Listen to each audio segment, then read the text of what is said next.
Bonjour à tous, aujourd'hui nouvelle vidéo, je vais vous parler d'un sujet un petit peu particulier, ça s'appelle l'imagerie mentale. Donc, tout d'abord, qu'est-ce que c'est? Des études ont prouvé que lorsqu'on imagine quelque chose, le cerveau fait quasiment les mêmes connexions neuronales que lorsqu'on le fait en vrai. Pour faire simple, c'est-à-dire que dans notre tête, il se passe presque les mêmes choses que l'action soit réelle ou imaginée.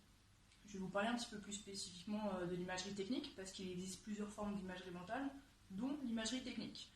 Quand un sportif est blessé ou qu'il ne peut pas pratiquer, ça permet de maintenir les canaux neuronaux en attendant qu'il puisse à nouveau pratiquer. Il s'agit donc d'une sorte d'entraînement virtuel qui améliore et ou maintient le niveau du sportif quand il est réalisé correctement.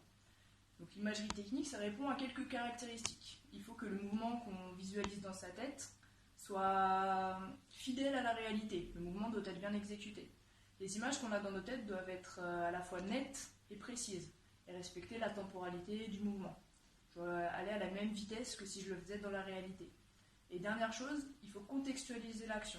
C'est-à-dire que si j'imagine un mouvement de judo, je vais l'imaginer dans le dojo, je vais essayer de ressentir le tatami sous mes pieds, le judogi de mon adversaire dans mes mains.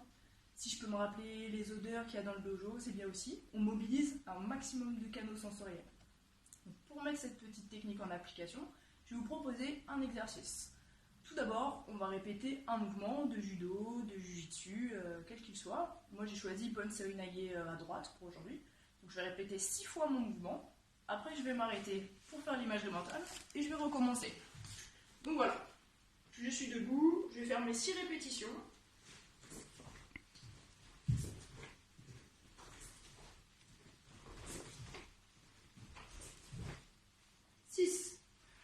Ensuite, calmement, je me rassois, je ferme les yeux et je visualise l'exercice que je viens de faire le plus parfaitement possible en respectant tous les critères énoncés.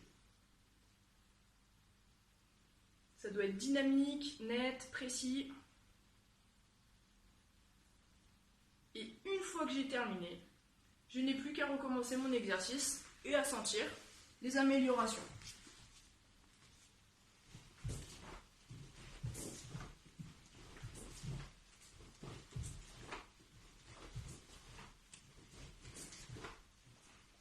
Et voilà, je peux bien sûr adapter cet exercice à n'importe quel mouvement de judo ou de jujitsu.